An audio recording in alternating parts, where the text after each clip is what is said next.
Hello, hi, I'm Nelson Dafe. I'm a news journalist for Movie Dafe TV in Nigeria, and I'm going to be speaking right now with the publications director of the 80s Alliance International, a body of secularists who are fighting against religious. I'm going to be talking with Mr. John Richards about the situation regarding Bala Mubarak, the Nigerian atheist and humanist who is being held in detention in Kano, northern Nigeria, over allegations of blasphemy. Mr. John Richards, it's good to see you. Hello, Nelson, and hello, everyone. Yes, thank you. Mr. John, what's the latest situation about Bala Mubarak? Do you have any information on his latest condition? Well, I don't have any up-to-date information because the police have taken his phone away from him and they have denied him access to his lawyers. So we don't even know, to be honest, whether he's alive or dead. Oh. Okay, just for clarity's sake, what exactly is he being accused of? Do you have any information on the exact nature of his alleged blasphemy against Islam? Well, again, the most recent information I have is a bit out of date now. It's because he's been in custody for 3 weeks. And so our latest information is now a week old. And he was accused by members of the public of making blasphemous posts on social media. I'm not sure whether that has reached the stage of being charged with that yet or not. But I know that he was taken from Kaduna to Kano, which is in part of the northern area, which is under Islamic control. Oh, okay. Religious people can be sometimes intolerant of criticisms against their religious faith, and they consider such criticisms. Do you think that Bala Mubarak should have known this and should have seen this coming, and that he could have been a little bit more circumspect about his criticisms of Islam, especially in a religious hotbed as Nigeria is? That's a good question. I'm sure he was aware of the feelings in that part of Nigeria, but he's a campaigner. He wants to challenge religious authority. He wants to make them question their beliefs, and he doesn't think that blasphemy is a real crime. Who is hurt by blasphemy? It's not like theft or rape or murder, is it? It's a few words against a God whose existence has not been demonstrated. But there is no doubt that people are very hurt when the very core of their belief is criticized or ridiculed, and people say, why do you choose to hurt our feelings that way? Is it not some kind of a busybody campaign that you are embarking upon? That's another good question. Now, I'm speaking for myself here, but I would contend that the reason they find these things offensive is because their beliefs are not evidential. You can't insult gravity because it's very strongly evidential. Nobody contests it. It's not a controversial matter. But beliefs in gods are. And the reason they are is because they are not evidential. So the only way a believer can defend them, there's no evidence, they've got to defend them with emotion. So they possess their belief, it becomes part of them, it lives in their head, and then they feel affronted if you ask them questions that they can't answer. and they start fighting back. That's all they've got. If they had evidence, they would just be able to point to it and say, look, there's the proof. But they can't. Oh, okay. International secularist organizations, international secularist bodies have been very much at the forefront of trying to fight for justice for Bala Mubarak. And when people like you, a white guy, come out to say this is not right, this is injustice against an African and Nigerian, some people here say, come on, this is another example of a colonial mentality. You are interfering in our African issues. What gives you the right to talk about issues that concern Nigeria? How do you get around that sentiment? None of us can help our skin color. I was born white, you were born black. It's not my fault, it's not your fault. But I did marry a Ghanaian woman, and I have 2 half Ghanaian, half English daughters. That's as close as I can come to relating to that accusation. I've done my best. Okay, but what about people who don't have personal links with Africa like you have? How do they react to such accusations of unnecessary interference in African affairs? Well, this is not a colonial issue, is it? This is a human rights issue.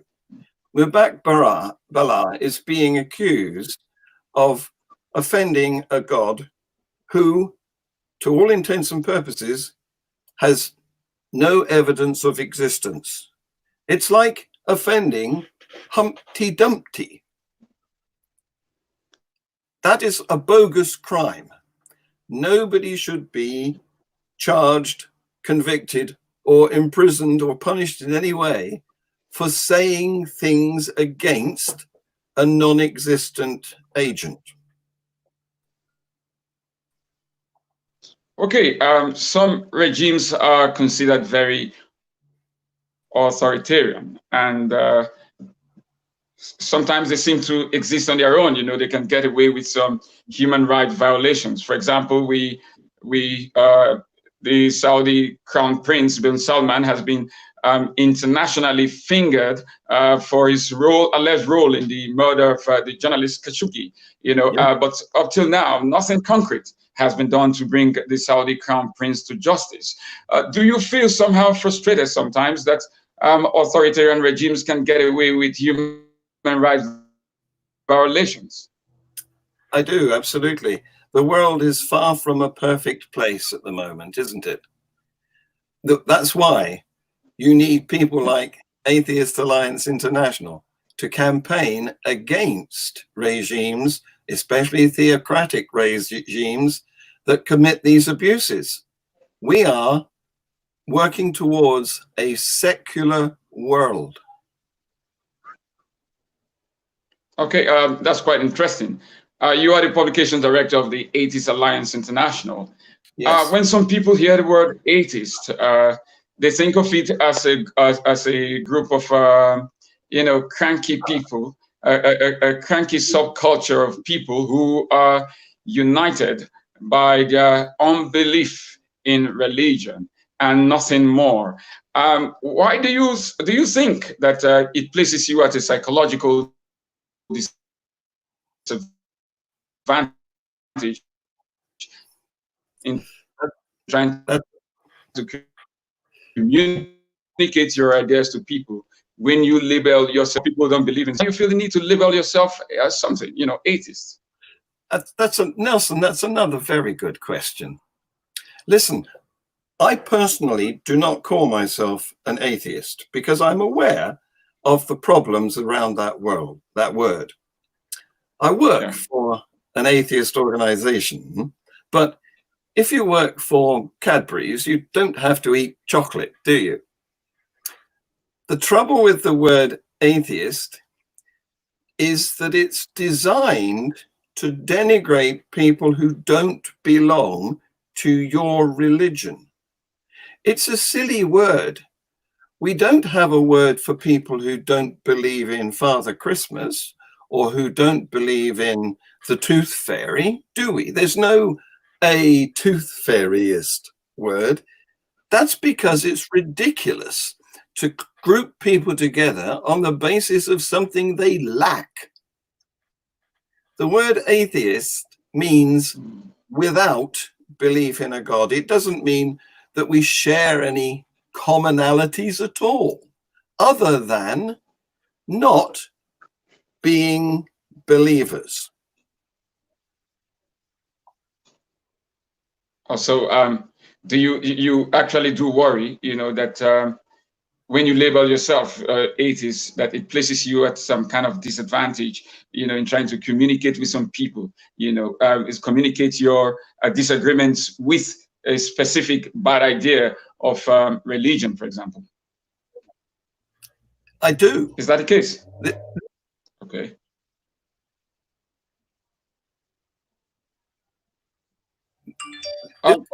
This is because, can you hear me still? Yeah, I can.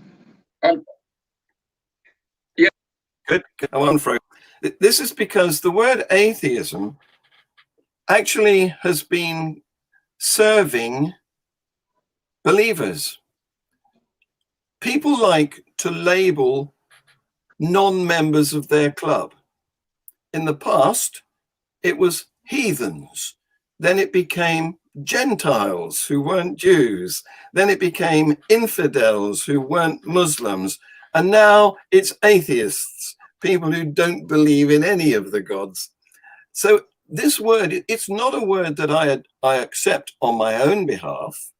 It's a word that's labeled at me by the believing population. They are the ones with the hatred who want to label me as being purposeless, God-hating, and immoral. None of that is true. It's just a rude label that believers like to pin on me. No.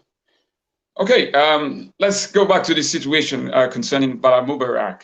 Sure. International human rights organizations have been trying to pull funds together to help him fight for justice.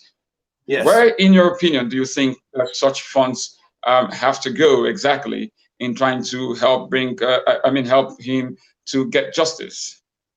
That's another good question. The situation here is Atheist Alliance International has done a fundraiser. People around the world have donated $2,000 to this cause on our behalf. We've added to that amount $1,000 from our own funds. So there's now $3,000 coming to help rescue Mubarak Bala. And we're not the only organization doing this. There's the Humanists International Organization and some others that are helping to raise money. What we have managed to do between us is provide Mubarak with a lawyer and to look after his family. He has a partner and children who we've been sending dollars to so that they can eat and obtain essentials. Okay, one last question. What do you think the Bala Mubarak situation does to people who share his non-believing, who share his non-believing ideals? Do you think that it strikes a fear in the minds of people, about their disbelief in religious faiths? What do you think about the future of secularism in Africa? I'm hopeful. Around the world, religion is dying out. Nigeria is a bit behind the trend at the moment, but nonetheless, we now have some atheist organizations in, I think, 3 cities in Nigeria. I'm not sure if I can remember the name. There's Abuja, there's Emo, no, I can't remember their names now, but I've been helping to build societies in cities in Nigeria. A few years ago, no such thing existed. The country was just religious. No free thought was permitted. And I have a friend who is a Nigerian. She's currently living in Spain. Yeah, I'm sorry. We lost you somewhere. There was a bad connection, and we lost you for some seconds. I'm sorry about that. But maybe it'll be recorded on my machine, and I can send you the full version. Hopefully, cross your fingers. Okay. All right. So we're working towards helping Nigeria to escape the scourge of religion. That's what our aim is. I was telling you about my friend Amaka. Okay. Who has a Facebook group that we are currently live streaming to, called Nigerian Atheists, Humanists, Freethinkers Sanctuary. Go to Facebook and join it. Come to our website, Atheist Alliance International, atheistalliance.org, and visit our YouTube channel and see what we're doing. Thank you. Okay. Thank you so much, Mr. John Richards of the Atheist Alliance International. And I want to say that I'm deeply grateful to you for sharing your ideas with us this afternoon. And hopefully Mubarak Bala is alive and well, and hopefully he will get the justice that he deserves. So thank you very much once again for being here. I do hope he does.